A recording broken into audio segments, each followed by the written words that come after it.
goalkeeper Senna Lammens. Now, sources in Belgium have told us that a 17.3 million transfer is close to being agreed, with the structure currently under discussion. So United making progress with the Royal Antwerp goalkeeper Senna Lammens. Yeah, and if he was to come in, it wouldn't necessarily be as a number one goalkeeper, but they're looking long-term, are Manchester United, with regard to that possible signing. So possibly a keeper coming in at United.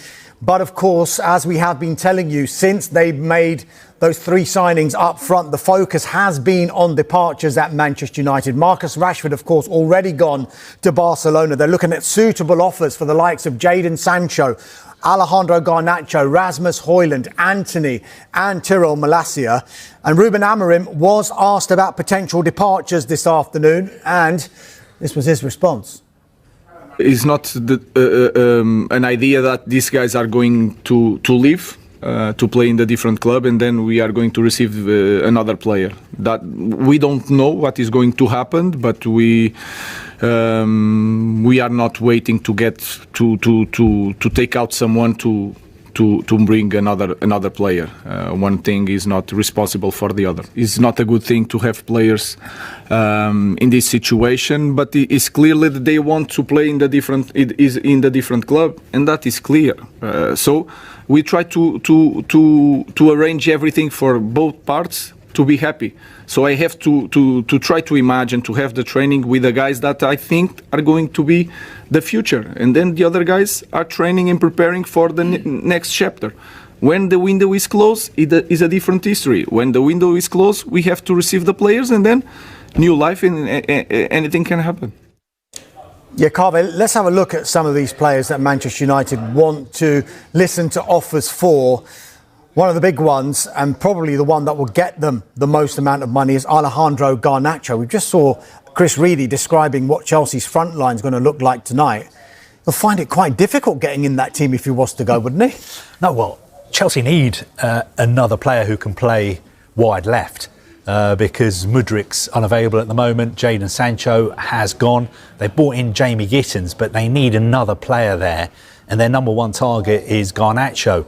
But look, Chelsea know that Garnacho effectively has no future at United. It's very difficult to see him ever playing for United again. And Chelsea's position is, why would we pay over the odds for a player who's got no future at United and for a player who wants to move to Stamford Bridge?